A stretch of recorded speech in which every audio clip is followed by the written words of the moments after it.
अब ध्यान दीजिएगा, आर्टिकल जो 25 हमने बताया था उसमें हमने कहा था कि व्यक्तिगत रूप से हर व्यक्ति को किसी भी धर्म को मानने का अधिकार होगा। अनुच्छेद 27 ये कहता है कि किसी विशेष धर्म को बढ़ावा देने के लिए राज्य किसी प्रकार का टैक्स नहीं लगा सकती। बात ये कि अल्पसंख्यकों के लिए अधिकार की बात क्यों करी गई, क्योंकि इनके मन में सुरक्षा के भाव को पैदा करना था और साथ ही साथ अपने देश की एकता अखंडता को बनाए रखना था, विविधता को बनाए रखना था।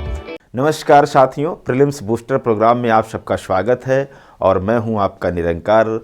और दोस्तों, इस सीरीज़ को आप लोग बंद से करते रहिए, जान लगा करके एकदम से पढ़ते रहिए, नोट्स बनाते रहिए, साथ साथ में अपने नोट्स और जो भी बुक हैं आपके पास उसको भी पढ़ते रहिए। फिर आप देखिएगा परीक्षा जब देने जाइएगा, जिसने ये पूरी सीरीज़ कर ली ज्योग्राफी पॉलिटी की, एक भी क्वेश्चन उसका गलत तो नहीं होने वाला है।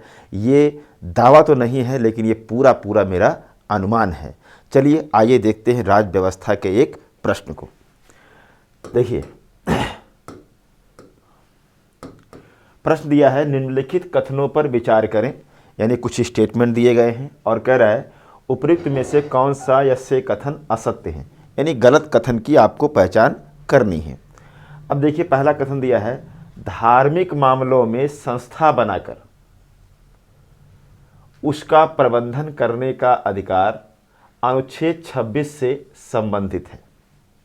ठीक है, तो अब ध्यान दीजिएगा, आर्टिकल जो 25 हमने बताया था उसमें हमने कहा था कि व्यक्तिगत रूप से हर व्यक्ति को किसी भी धर्म को मानने का अधिकार होगा।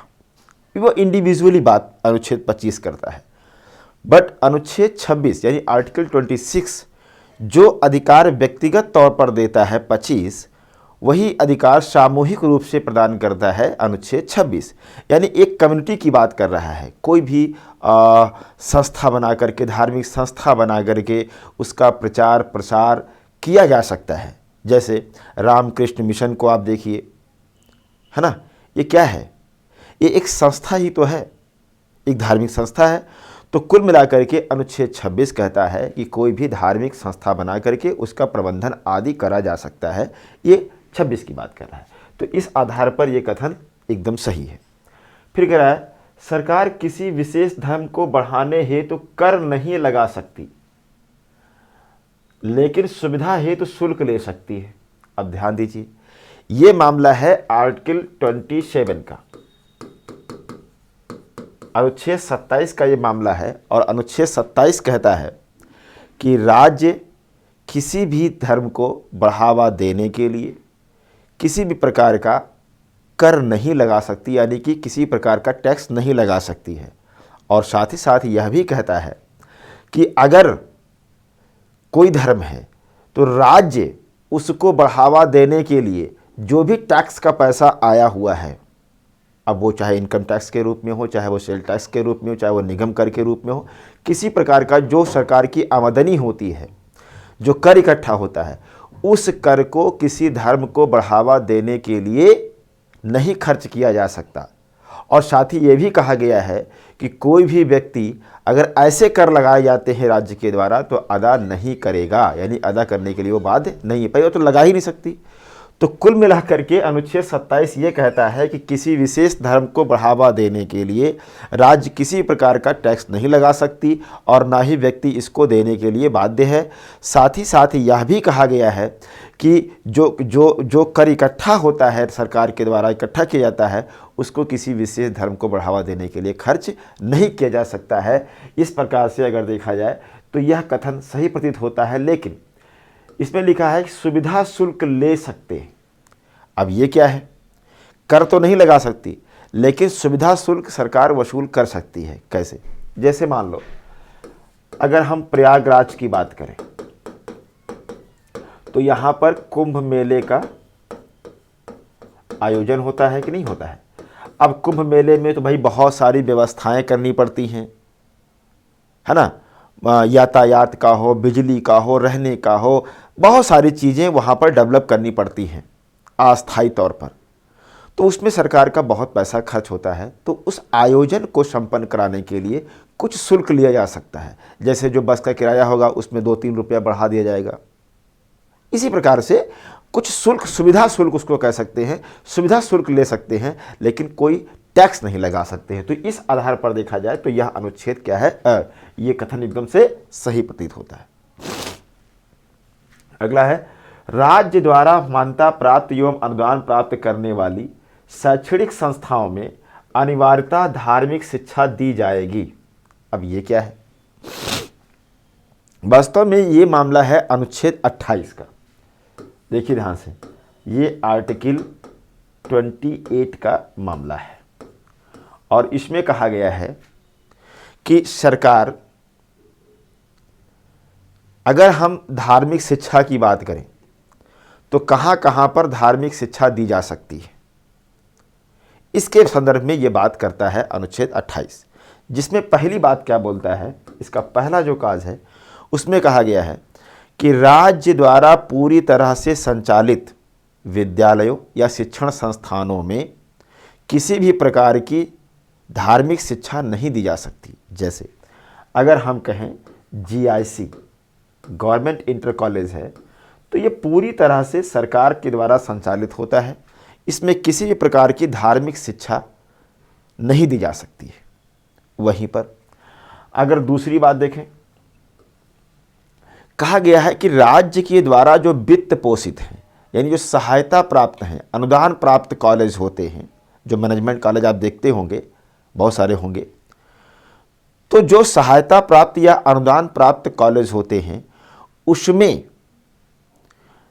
अगर पब्लिक चाह रही है वहाँ की, मान लो किसी एरिया में ये कॉलेज है, यहाँ पर ये कॉलेज है, अब यहाँ के रहने वाले लोग जो हैं, इनकी मर्जी है कि नहीं भाई, भले ही राज्य के द्वारा वित्त पोषित है, लेकिन इसमें हमारे बच्चों को गीता भी पढ़ाया जाए। तो अगर लोगों की इच्छा है तो धार्मिक शिक्षा दी जा सकती है, अदरवाइज इसमें भी नहीं दी जा सकती है। क्या समझे?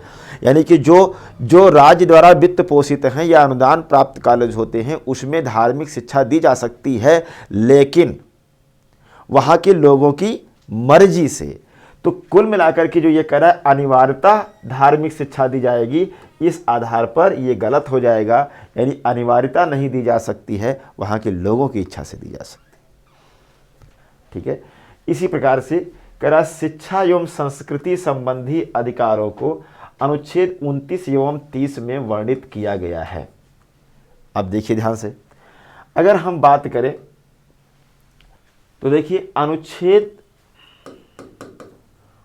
29 और प्लस 30, इसमें शिक्षा एवं संस्कृति संबंधी अधिकार की बात कही गई है।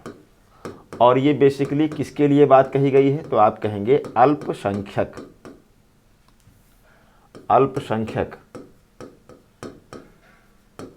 वर्ग की, यानी माइनॉरिटी की बात कही गई है। माइनॉरिटी का जो आधार है हमारे संविधान में, या संविधान में नहीं, सुप्रीम कोर्ट इसको व्याख्यायित करता है। एक तो है धर्म के आधार पर माइनॉरिटी, और एक है भाषा या संस्कृति, कल्चर के आधार पर माइनॉरिटी। ध्यान देने वाली बात यह है कि संविधान में अल्पसंख्यक शब्द की व्याख्या नहीं करी गई है, सुप्रीम कोर्ट इसकी व्याख्या करता है। एक तो ये बात हो गई। दूसरी बात आप ये समझिएगा कि जो अल्पसंख्यक मामला है, इसमें राज्य और केंद्र दोनों ही नियम बना सकते हैं, दोनों को इसमें अधिकार है। दूसरी बात ये कि अल्पसंख्यकों के लिए अधिकार की बात क्यों करी गई? क्योंकि इनके मन में सुरक्षा के भाव को पैदा करना था और साथ ही साथ अपने देश की एकता अखंडता को बनाए रखना था, विविधता को बनाए रखना था। क्योंकि अगर अल्पसंख्यकों को अधिकार नहीं मिलेगा तो उनके मन में हमेशा असुरक्षा की भावना रहेगी। तो इस आधार पर अगर देखें तो जो अनुच्छेद 29 है, अनुच्छेद 29 वो क्या कहता है कि जो अल्पसंख्यक वर्ग है, अल्पसंख्यक वर्ग वो व्यक्तिगत या सामूहिक रूप से अपनी भाषा, संस्कृति और लिपि, यानी अपनी भाषा, संस्कृति और लिपि का संरक्षण कर सकते हैं। यानी भाषा, लिपि और कल्चर की संरक्षण की बात करी गई है। वहीं पर अगर हम बात करें आर्टिकल 30 की, अनुच्छेद 30 की, तो इसमें कहा गया है कि जो अल्पसंख्यक वर्ग हैं वो कोई भी अपना शिक्षण संस्थान बना सकते हैं और उसका प्रदर्शन कर सकते हैं। यानी कि शिक्षण संस्थान एवं प्रदर्शन कर सकते हैं। तो इस आधार पर यह अनुच्छेद 29 और 30 हो गया। अब अगर प्रश्न कह रहा है शिक्षा एवं संस्कृति संबंधी अधिकारों को अनुच्छेद 29 एवं 30 में वर्णित किया गया है, यह भी कथन क्या हो जाएगा, सही हो जाएगा।